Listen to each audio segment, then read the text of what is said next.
interviewing today. So, hello everyone. This is an intro to Git talk. And I should say this is my first ever semi-technical talk. Yes. I'm really scared. But Fiona's talk was great. So no one will have done, well, everyone probably knows what I'm going to tell them, but possibly someone doesn't. So yes, I'm new to dev. I'm going to be a working dev in 3 weeks' time.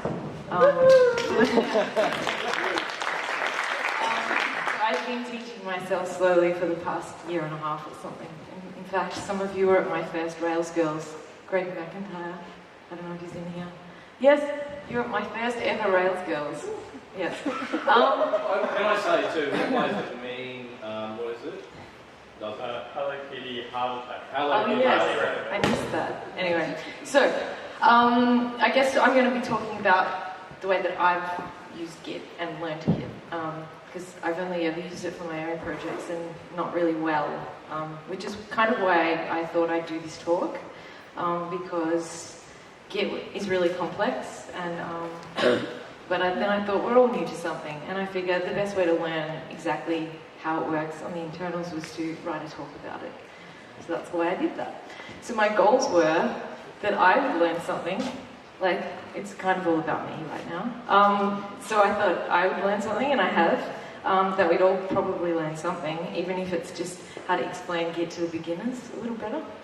And that we could hopefully have some time at the end if I hurry up, so we could all have a chance to talk about some things that we've run into trouble with in Git. So I'm going to cover what is it, why would we use it, how we start, basic branching, and some additional things if we can get there. But really, the number one reason I decided to do this talk was because I'd like a newbie like me to be able to learn to trust Git and really love it, like I do. So I guess I wanted to start by asking how many of you know what a version control system is. I would kind of expect most people. How many people use a version control system that isn't Git? Yay! And how many people use Git? Lots. Wow, why are you here? So I guess what I wanted to say was that Git is very different because it doesn't just keep track of incremental changes like lots of other version control systems do. It takes a snapshot of the entire working project each time we make a change. So it's quite different. And from what I've heard, a lot of people that use source control like SVN, have I got it right? Yes, is that it's really expensive to branch and create other versions of your working, of your master. And so often you even have to write a business proposal to the people with the money to justify why you need a different branch to work in, which is kind of something that Git solves really well. So a little bit of history. In 2002, the Linux kernel began using BitKeeper for its version control system. In 2005, that relationship soured because BitKeeper decided that they would revoke the free of charge status. So Linus Torvalds, creative Linux and a very interesting person, he flipped the table and decided that he would build his own. And he decided to build a version control system that he took all of the best bits from BitKeeper, but then he extended it to cover some of the things that BitKeeper didn't do very well. So these facts are amazing. It was built in 10 days, which blows my mind. So it began development on the 3rd of April.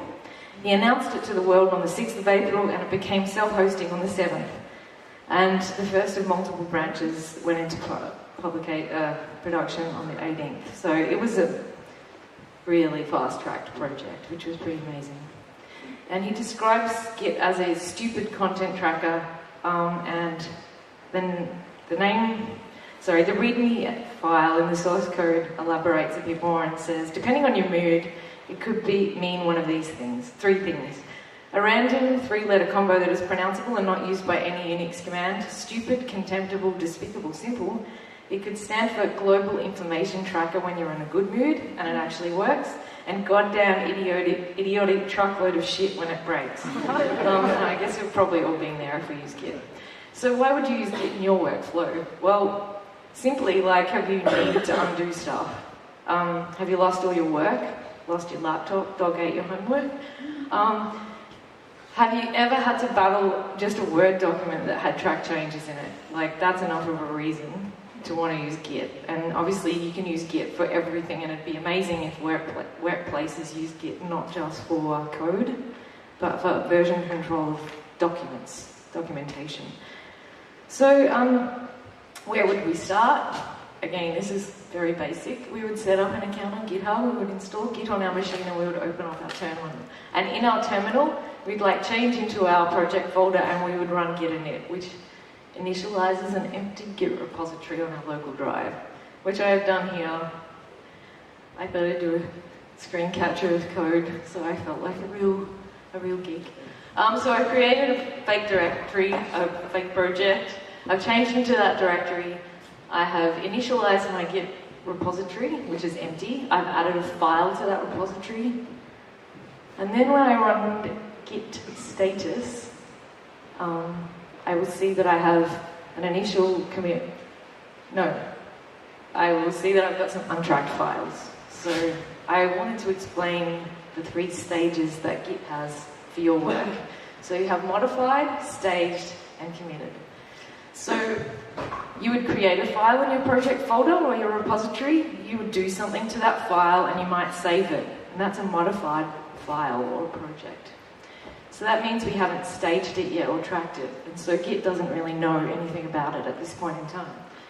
So we would need to add that file so that it's staged. And we would run like git add dot. And that would, the dot means it would stage all of the modified files, or you can get a little more granular and you can run git add and then the file name, and that stages a specific file. So by adding your files, Git creates a snapshot of your project across all of the files and adds it to the staging area. And I like to think of these 3 states as the processes in a restaurant. So when your working files are in their modified state, they're like the ingredients in a kitchen where they're being prepped and cooked in pots and pans. When the food is staged, it's close to being ready and it gets plated and it sits in that little window with the nice heat lights, and it's waiting for the staff to get it to the table to serve it. So you run git commit, and then it's committed and your snapshot is saved directly to your Git repository or served to the table, if you like. So you have a working directory, a staging area, and a Git repository. So how does Git deal with your project, and what are these snapshots? So you create some files, you write some code, and you make some changes, and you stage them, and then you commit them. And every time you take these steps, Git takes a snapshot of the entire working project, working directory as it exists across all of the files at that one point in time. And each time you stage and commit, Git saves that snapshot, that entire snapshot. And as Git saves the snapshot, it assigns it a unique character, 40 character ID. And with those keys, you can always find your way back to one of those snapshots. And you can take a look at how Git does that when you run git log, and it shows you a history of all of the commits that have been made in that particular repository. This is just a trimmed down version that just shows all of the keys, but git log is like amazing, and it would help you untangle yourself most definitely, because you can see all of the things that you've done and you can roll back to any one of them at any time. So after you've saved stuff on your local repository, you would want to get it up to the cloud as soon as possible, because then it doesn't matter what happens to your laptop, really. Your work is like in another place as well. So how do you get that set up? Well, it's very easy, and I'm sure all of you have probably done it. You create a new repository. You've got to set the remote location on your machine to push your repository to there. So you grab the URL, you run git remote at origin with that URL, and then you can always verify that you're pointing to the right remote by running git remote version, or -v. And then you push your repository from your local up to the remote repository, and you'll have it on your local machine, but also up on GitHub or Bitbucket or whatever cloud host you like to do that to. So, yeah, from there you should start pushing up to whatever your remote repository is as part of your workflow, so that it's not just on your machine. And it's public, and it's good, and you've got green tiles happening on your profile, which is kind of important. And yeah, it can get out of control, but that's, yeah. Streaks are gone, so that's good. Your collaborators can then clone your repository to their local machine, so you can start working with other people on your code, and they would get Git set up in the same way and follow the same workflow to get it up and running as you. So everyone can be merrily working away on the one project no matter where they are, which is amazing. And this is where branching comes in, and what you should be using with multiple collaborators. Because this is really where Git comes into its own as a version control system over lots of others. I know that other people use different versions, and I'd love to hear some stories about how branching works with other ones if we have time later. But I only know Git, so branching's great, but how does it work? So here's your project repository. This is the main branch on, whoa.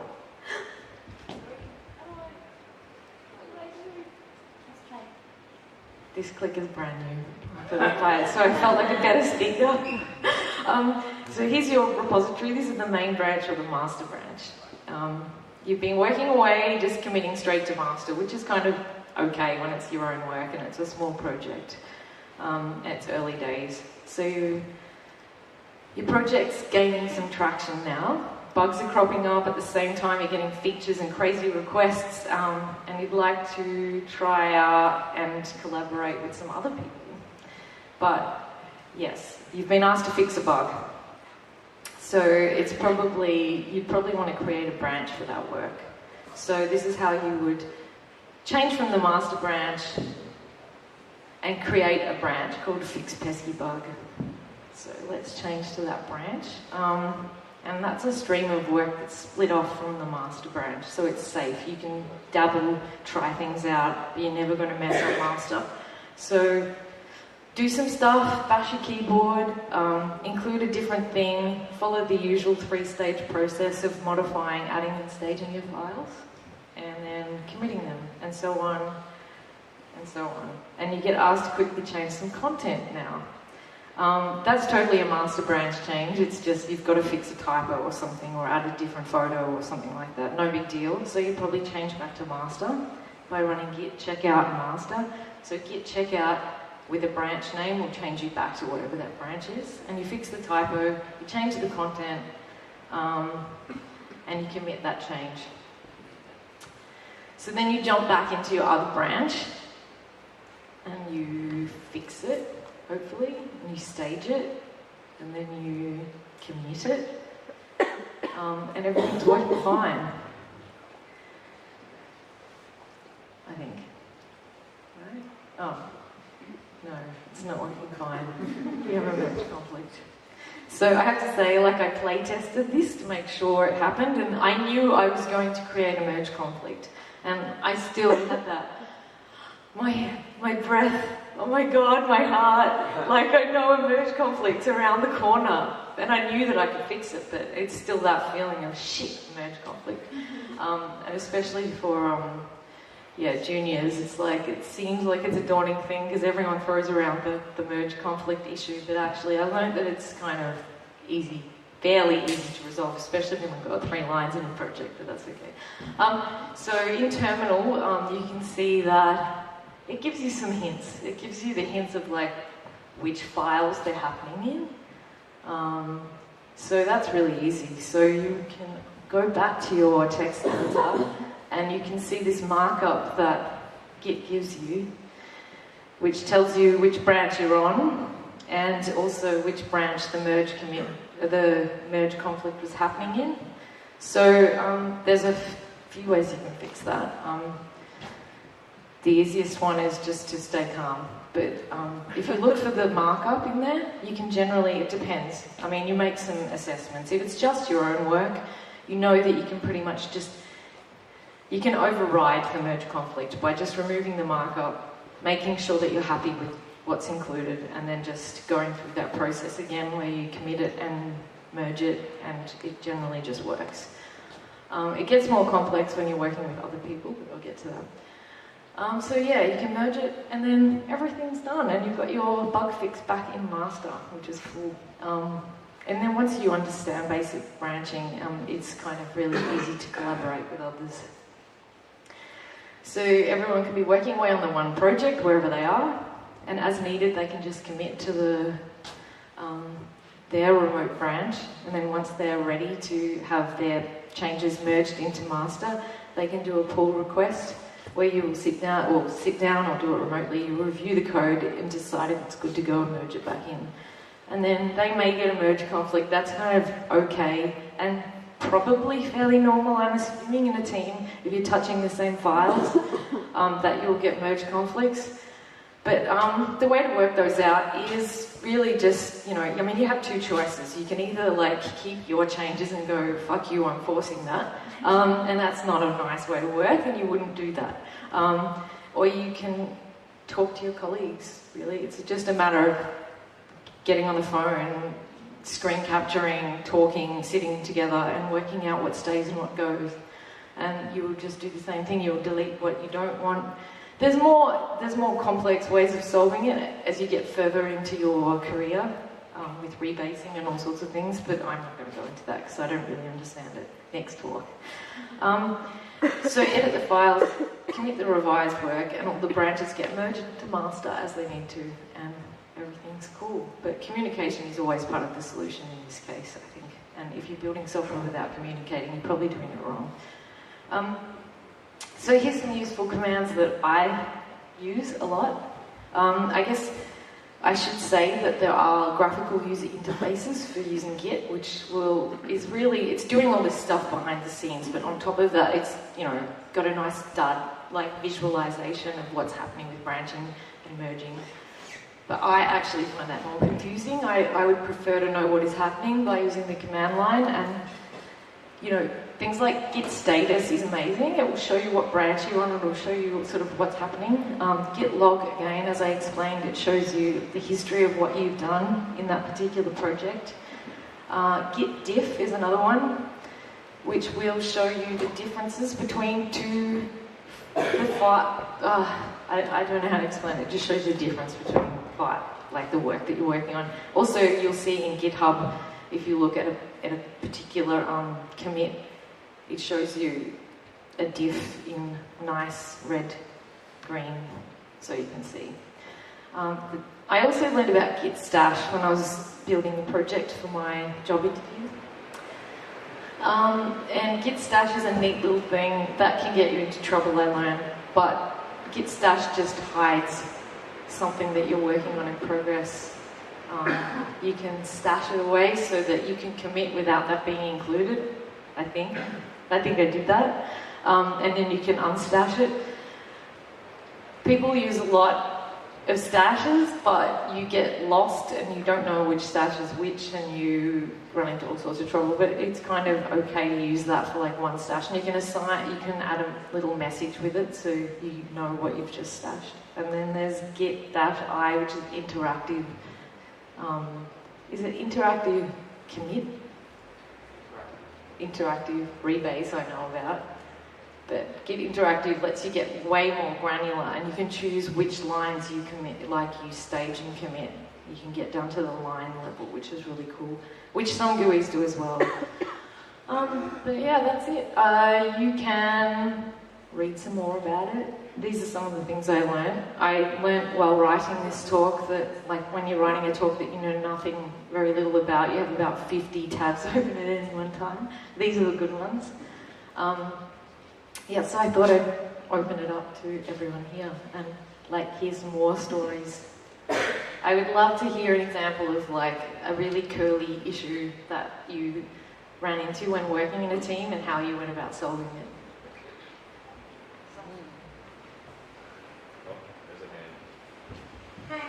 Do you want to use the microphone? So I just wanted to say, when you were talking about merge conflicts, so if you're a beginner and you're doing Ruby, right, at Peru, so the schema, that's one of the things that you'll have a merge conflict with. Yes, you look scared. There's a trick to it. Highest number always wins. So that's the one that you, Right. yeah, That's good to know. yeah, there you go. I have a third one.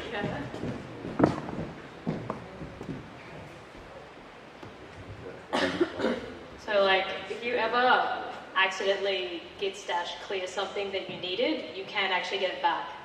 I've forgotten what the command is, but it's possible, so don't lose it. Google the shit out of that one. Anyone else? No, this is like, Firstly, Mel, high five, first tech talk. yeah, it's I have to say, like, it's awesome to hear about Git and the internals of it and someone introduce it, because, like, it doesn't matter how long you're using Git, there's always something you don't know.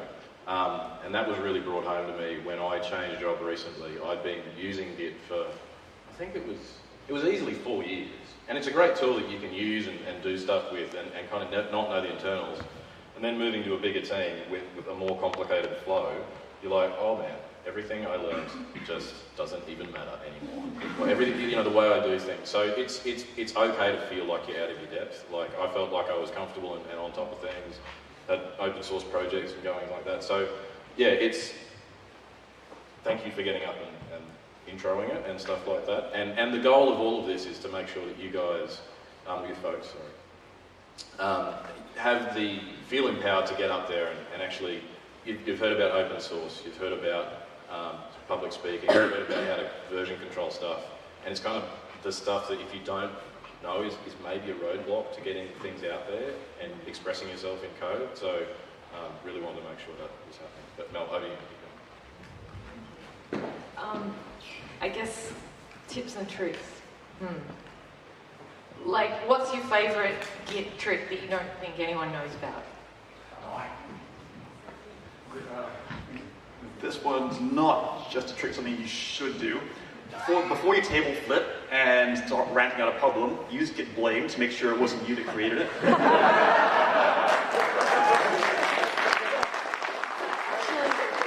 that actually a command? Yeah. Wow. No, I like that. That's good. I think there's a project as well that's like git blame someone else. Yeah. And it just kind of like modifies the history or something so it looks like I need that. It's always going to be my fault at this point. We need a roaming mic. I don't need a mic, I think. That was awesome. The first time I gave a intro to Git talk maybe 8 years ago, and I think half of the people fell asleep. It was at a Rails camp. Like, literally fell asleep. So everyone's still awake. That's awesome. The other thing was my partner is not a developer, but I've slowly dragged her into knowing various web tools. Like, she has a GitHub account and runs Node on her laptop and stuff like that. And I tried to get her using GitHub Mac desktop software, and it just created more problems. Like, exactly the same experience, but just doing the CLI. Like, people underestimate the ability to teach someone command lines. It's like, oh, we must abstract things from people and give them easy UIs. She picked up the CLI really easily. Yeah, it's kind of fun. Like, that's the whole thing that got me into wanting to be a dev. It was like the command line. I made the computer do a thing and it did it. And that dollar sign's cool. You probably mentioned that as well. Like, it's not only for code, and like all the, for example, presentations I do, they're all on GitHub. So every time we're doing changes to something, it's committed. So which means that today's nightmare that I have that I show the first slide and all other slides were not mine, that would not happen to you. So you can always go back and fix it if you need.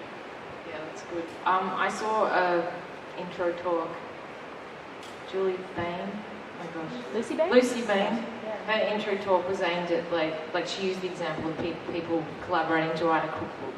So yeah, and we saw a talk at CSS Golf AU by Una, and she was talking about getting designers using GitHub to do like diffs on designs and stuff like that. So it can extend beyond just code, which is good.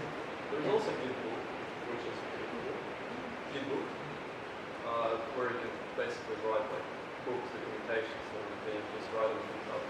It's really nice markdown things. Cool. I guess I'm getting a mic either. Being someone who teaches beginners a lot, people are often very terrified of Git, and they're afraid to break things. So I guess one thing the sort of advice I give to beginners and maybe people in general is there are actually very few scenarios in Git where you actually lose work, and even times where you might lose a bunch of commits. As long as you stop using your computer and take it to someone who's maybe more senior, often you can actually get back commits that you thought you just deleted. Because Git has a separate time where it will go and clean up behind the scenes things that aren't used anymore. Git rarely throws away anything. So there's always, it's kind of like a little trash can inside. And if someone knows what they're doing, they can pull things out that you just deleted. So feel more reassured. And I guess the other thing, when I'm teaching beginners, I try to teach them like the commands that like absolutely get them back out of trouble. So as long as, for example, you push to GitHub or something like that, suddenly you can feel more confident that even if you completely stuff up your local copy, you can get back to what you had pushed. So those are all, if you're a beginner, always look for those, like, get out of trouble commands. Get out of jail free Keep them cards. in a notepad somewhere, yeah. Yeah. Okay. So if you work for a company that's using Subversion and transitioning to Git, right, which is quite common, do not ever let them create a branch named trunk in the Git repo. Because once you do, all hell will break loose on that branch. So just no. Or if you're going to be doing two-way consulting, do it. And then you get another tool. Yeah. A little psychology, again, tip about how to teach non-experienced Git users to Git.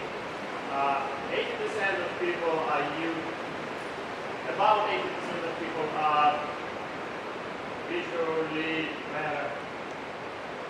They get the information better visually, not by hearing or even reading. So if you show them a Git UI tool with all these branches, a nice tree, they will get into Git faster. And sometimes they don't even use the command line, because for some people it's even more scary thing. So if you try to teach someone Git, try first the visual tree, and then do the commands. Thanks. There are different people, and different things work for different people. I don't know if she's talking about this, because I think that, I thought the talk was there. So basically, there are two things that I find interesting to mention, I don't know if it's information, but that Git implements a pattern called event sourcing, which is very useful. I recommend anyone to take a look at that, to see in detail the idea behind Git and why it's done, how it's done. Mark Pollard has a very good article on that.